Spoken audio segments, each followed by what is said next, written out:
You know that feeling when you're in a new country and you think you're blending in perfectly? And then you notice every local giving you the side eye like you just announced you were gonna start hula hooping naked? Yeah, that's me. Hi, I'm Joe, and this is Away with Joe, the channel where we explore retirement travel and all the ways I embarrass myself abroad, so you don't have to. Today, I'm gonna confess some of my greatest international blunders. But we're also gonna take a peek at some stereotypical tourists and retirees who make the rest of us look even worse. Welcome to Away with Joe. I retired at 50 to slow travel across Southeast Asia, living out my childhood dreams of adventure, photography, scuba diving, and the beach life I always wanted. I used to train development teams to build product roadmaps for financial services companies.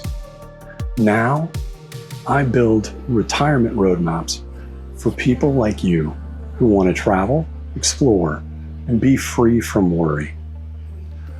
Away with Joe is about using the same core principles to design a retirement full of adventure and purpose. If you've ever wondered how to look like a local disaster in a foreign country, well, congratulations, you're in the right place. In today's episode, I'm going to tell you what it takes to be the foreigner everyone talks about, the one locals gossip about over dinner. And don't worry, I promise to make it as entertaining as possible. On this channel, I share practical tips on retirement travel planning, financial strategy, and building a roadmap that will help you design your own ideal retirement. So if you're ready to live with more freedom, adventure, and purpose, hit the like button and let's dive in. This is Away with Joe. If you've ever wondered how to look like a total disaster in a foreign country, well, congratulations, you're in the right place. If you're new here, you're in good company and slightly safer because you'll get to laugh at my mistakes without actually living through them yourself. Today's episode is a bit different. We're mixing some embarrassing confessions with a little commentary on why some Westerners give the rest of us a bad reputation. And yes, I'm absolutely guilty of at least half of these. First, I want to tackle this one right out of the gate. As some of you may know, my fiance is from the Philippines, and she is, well, a tad younger than I am. This is not super uncommon in Southeast Asia, but I would be lying if I told you that we didn't get looks from time to time. I'm sure some people assume she's just with me for money. And I know for a fact her friends think I'm only with her for her money. But depending on where we are and what we're doing, we do get the occasional stare. And I get a few questions about how we met and our relationship. But that's a topic for maybe another episode. One funny thing is no matter what country we're in or what we're doing, all the locals assume she's a local too. Thais start speaking to her in Thai. In Vietnam, they think she's Vietnamese. In Singapore, they assume she's rich. It's kind of a running joke between us that I'm always the foreigner and she is always the local. So yes, dating a younger Filipina is an incredible adventure, full of laughs, surprises, and a few cultural lessons I wasn't exactly ready for. Maybe we can cover that in another episode too. But while my relationship is going well, it turns out Westerners in general sometimes make locals shake their heads for all the wrong reasons. Let's take a look at a few classic examples. You ever notice that one guy who treats an airport terminal, a street market, a quiet cafe, or even a bus like he's a sportscaster? Every word is delivered like commentary for a stadium audience. And then unwillingly, everyone within a 5-block radius knows about his hotel issues, his breakfast mishap, and the details of his latest work-related drama from back home. Locals can't help but glance over politely wondering if this guy's about to have an aneurysm right there in front of them, and some of them secretly hope they'll be around for the next installment of White Man Shouts in Public. Here's one that makes me cringe and the locals laugh, but it's hard to talk about without sounding mean. And that is dressing like you're starring in MTV's 1985 edition of Spring Break. All the time. I mean, 24/7. You would be surprised how common it is in Southeast Asia to see Western guys wearing tank tops advertising Miller Lite or Fireball, sports-themed headbands or visors, cut-off jean shorts, and neon sneakers, or socks with sandals, even when they're visiting temples, churches, malls, or nice restaurants. Sounds like I'm complaining about the younger generation of travelers? Nope. Many of these guys are 20 years older than me and still rocking the early 80s look. Minus the haircut, of course, for obvious reasons. The set comes complete with sunscreen on the nose, some sort of bright orange fanny pack across their chest, and an oversized camera dangling from their neck like a tourniquet. And Lord knows, it's not like I'm some kind of Las Vegas model. But if you're over 18 years of age, you shouldn't be dressing like you're going to a Whitesnake concert in Daytona. Look, if it's a day that ends in Y, I'm wearing a polo and khaki shorts. That's my basic uniform. But even I know enough to wear pants when I'm in a church, visiting a temple, or dining out somewhere that has aged their beef on purpose. Okay, here's one I'm definitely guilty of. Over-tipping and confusing waitresses and vendors. Imagine handing over a $20 bill for a $3 street snack.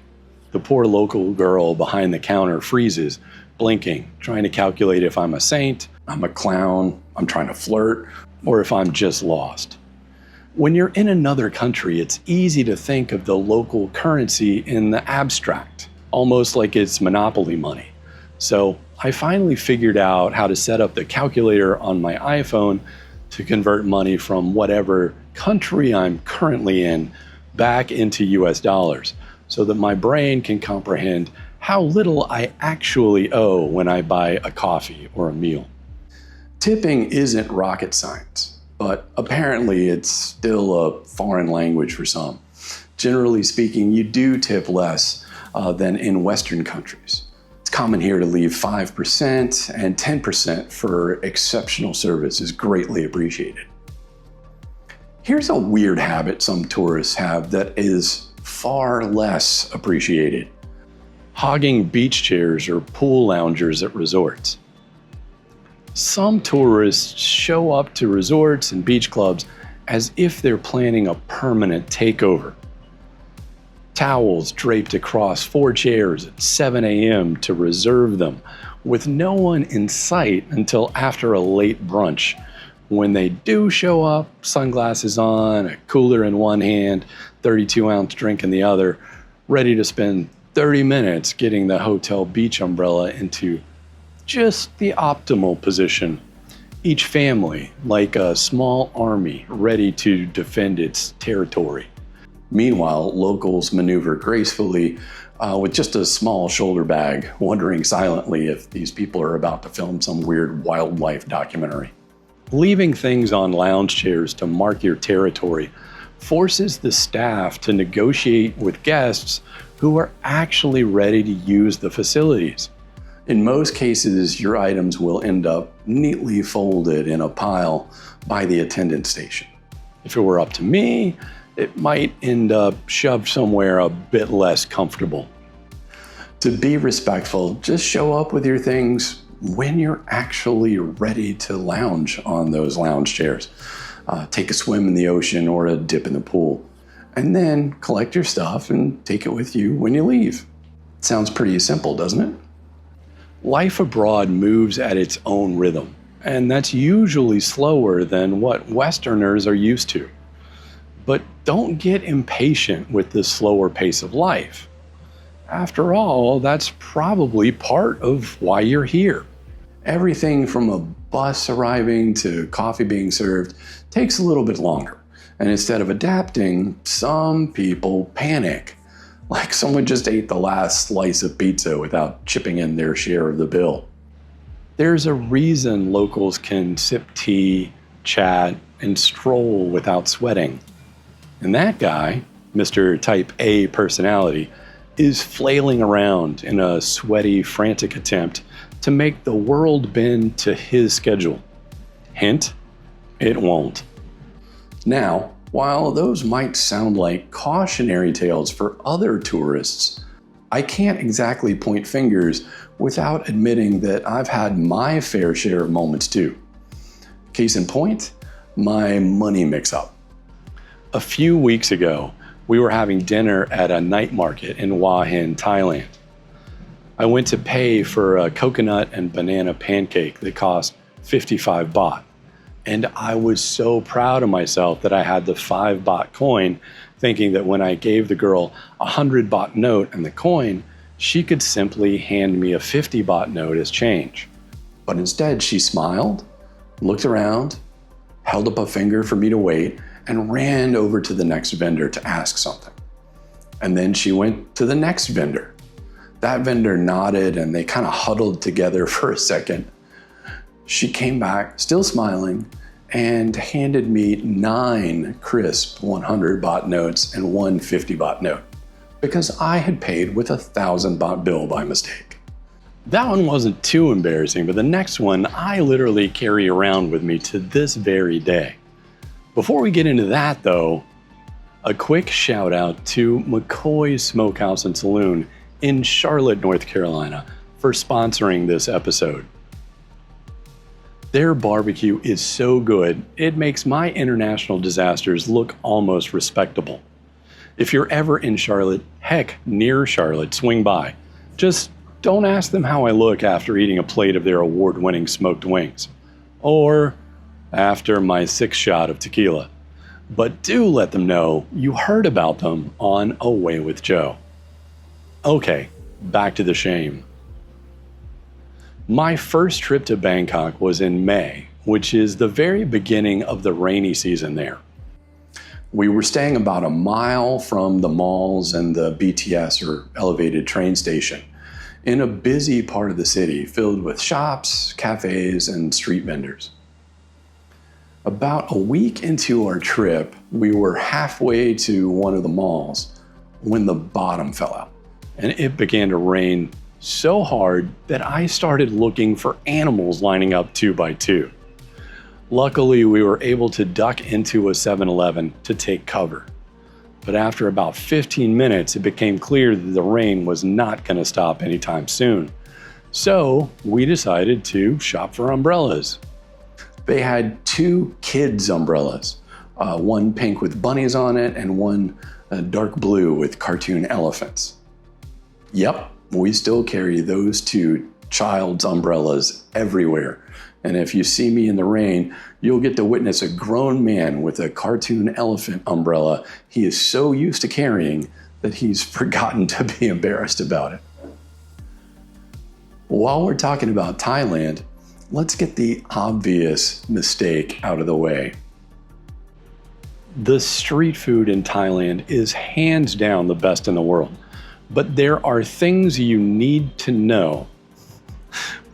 When ordering pad krapao as a foreigner, you need to specify the spice level.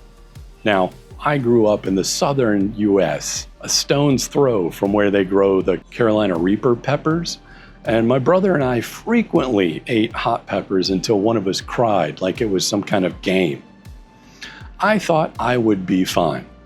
However, I was not prepared. In my defense, I didn't ask for spicy. Contrary to popular belief, I'm not a complete moron. I simply didn't say, please no spice, or please very little spice. It was delicious. It was about 100 degrees outside, it was humid, I had a cup of hot coffee right next to my bowl of nuclear reactor level Thai heat. I learned. I asked for not too spicy now, ka.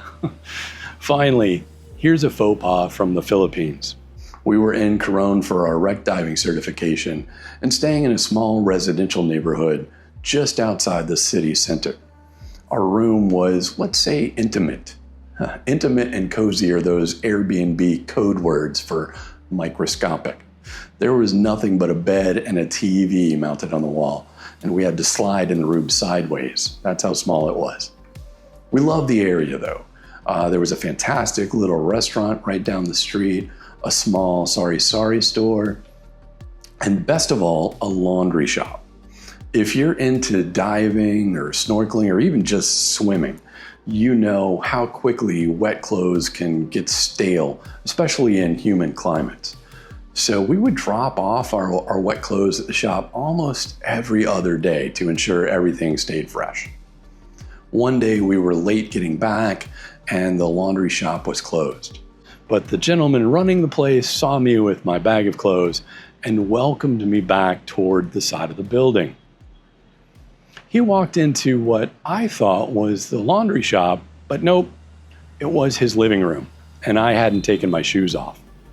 He didn't seem to notice, however, his wife did.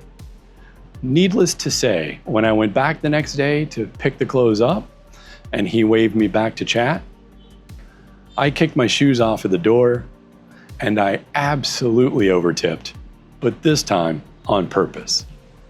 So remember, travel is fun, mistakes are inevitable, and being that foreigner is just part of the adventure.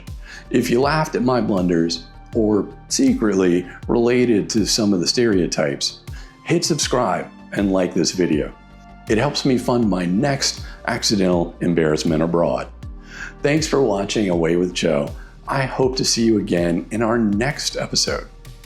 And as always, stay adventurous, stay curious, and remember, nothing says I'm the foreigner quite like socks with sandals. Or in my case, shoes in the laundry.